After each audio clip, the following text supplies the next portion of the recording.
सावन के सोमवार के दिन, सावन का दूसरा सोमवार और 72 साल के बाद ये सावन आया। आपको मालूम होगा कि ये सोमवार का दिन, सावन के महीने का सोमवार इतना प्रसिद्ध क्यों है?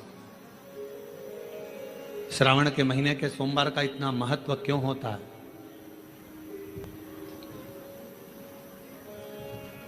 उसका एक कारण, सावन के सोमवार का इतना महत्व क्यों है? सारे सोमवार होते हैं, सारे श्रावण सोमवार का दिन होता है, सारे सोमवार मान्य होते हैं, पर सावन के सोमवार की इतनी महत्वता क्यों है? किस लिए? और शायद हमको लगता है कि जितने भी आस्था चैनल पर कथा सुन रहे हैं, जितने फेसबुक यूट्यूब पर कथा सुन रहे हैं, जितने आपने अपने मोबाइल पर सोशल मीडिया में कथा सुन रहे हैं, हमारे को लगता है कि उनको भी नहीं मालूम होगा कि सावन के सोमवार की इतनी महत्वता क्यों है। किस लिए? सावन के सोमवार की महत्वता इसलिए है कि भगवान देवाधिदेव महादेव का विवाह ख्याति देवी लक्ष्मी जी से करना चाहती थी, पर माता लक्ष्मी ने, भगवान शिव ने माता लक्ष्मी का चेहरा देखा, पढ़ लिया कि ये तो भगवान नारायण के स्नेह है, और भगवान नारायण लक्ष्मी जी से विवाह करना चाहते। और दोनों के विवाह की बात भगवान देवाधिदेव महादेव ने माता ख्याति देवी से कह दी कि इनका विवाह करो।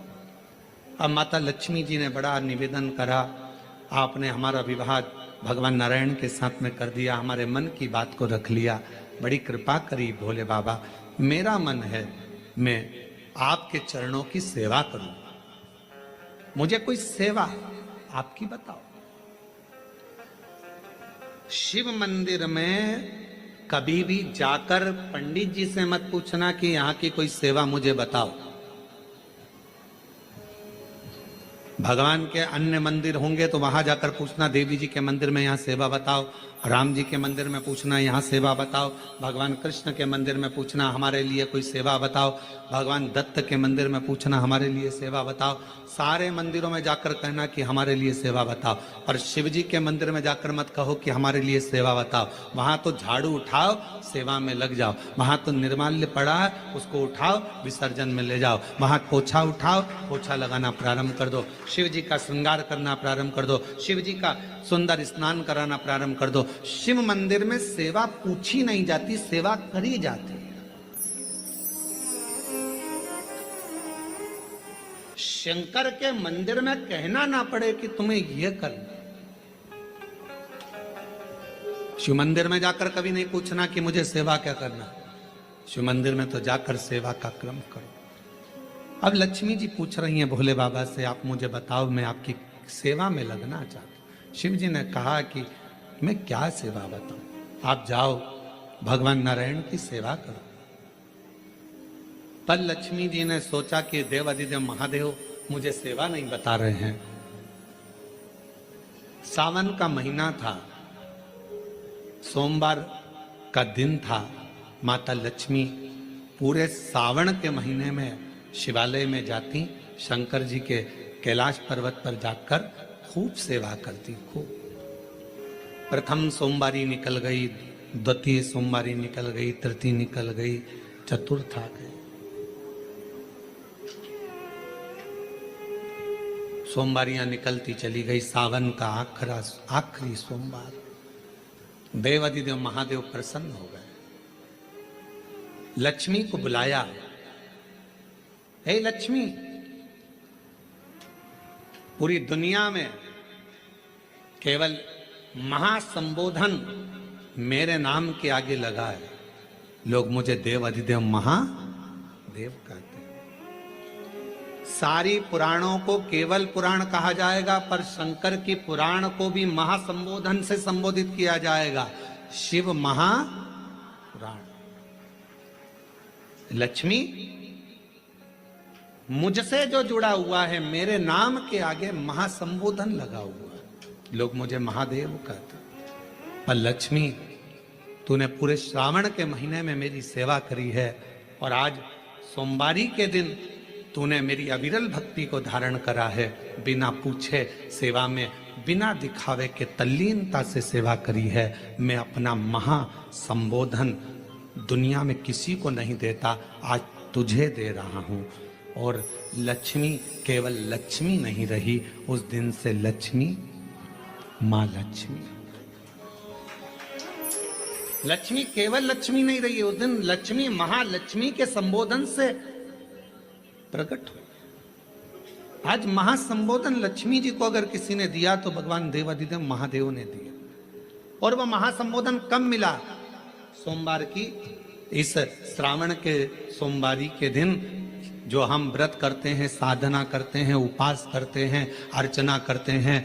पूरे वर्ष आप सोमवार का व्रत करते हैं कि नहीं करते वो पता नहीं, पर सावन के महीने में 4-5 जो भी सोमवार पड़ जाएं, अगर उस पर अगर आपने व्रत कर लिया, व्रत को धारण कर लिया या शिवालय के जाकर भगवान शंकर की आराधना कर ली, तो पूरे वर्ष के सोमवार का फल सावन के महीने के 5 या 4 सोमवार में प्राप्त हो गया। श्रावण के सोमवार की इतनी महत्वता है। सावन के सोमवार का महत्व क्या है, कोई आपसे पूछे तो आपको बताना चाहिए कि इस दिन लक्ष्मी को महालक्ष्मी कहा गया। शिव जी ने सफल, शिव के दरवाजे पर जाकर केवल आप सेवा करो, शिव के दरवाजे पर जाकर आप केवल जल अर्पित करो, शंकर जी की चौखट पर जाकर आप नमन करो, देवाधिदेव महादेव के शिवालय में जाकर प्रणाम करिए। भगवान शंकर की चौखट पर, द्वार पर अगर आप जा रहे हो, 3 चीजें आपको मांगना नहीं पड़ेगी। जैसे लक्ष्मी जी ने शिव जी से नहीं मांगा कि मुझे महासंबोधन दो, लक्ष्मी जी ने नहीं मांगा कि मुझे भगवान विष्णु दो, लक्ष्मी जी ने नहीं मांगा कि मुझे ये देना। लक्ष्मी जी तो शंकर भगवान की सेवा में लग गई, तो लक्ष्मी जी को 3 चीजें अपने आप मिल गई। एक शांति हृदय की, दूसरा दिशा लक्ष्मी जी को कहाँ जाना है, और तीसरे नंबर पर सफलता। माता लक्ष्मी केवल लक्ष्मी नहीं रही, उनको महालक्ष्मी कहा। अभी तो कितना सुंदर है सावन का महीना, और वो महीना जो भगवान शंकर को सबसे ज्यादा प्रिय है, बहुत प्रिय। कारण मां सती, मां उमा, मां कात्यायनी, मां कुष्मांडा, मां स्कंदा, मां महागौरी, जितनी जितनी माता पूर्व में हुई हैं, जो शिव जी के साथ में ब्याही हैं, शिव को जिन्होंने अपना बना लिया था, उन सभी माताओं ने सावन के महीने में शंकर भगवान को प्राप्त किया था। और शिव जी ने सावन के महीने में ही उनको अपना बना लिया था। और ये बात भगवान शिव ने स्वयं कही। स्वयं भगवान शंकर स्वयं नंदी से ये बात कहते हैं, नंदी मुझे श्रावण अति प्रिय है। नंदी ने पूछा क्यों, तो कहा इस श्रावण के महीने में मेरी अर्धांगिनियां मुझे भजती थी, उनको मैंने स्वीकार किया था। और यही श्रावण के महीने में चराचर जीव, आप देखिएगा गर्मी के समय में छोटे छोटे जो जीव जंतु सब, जितनी गर्मी पड़ती है सब मर जाते हैं। बोलो मरते कि नहीं मरते?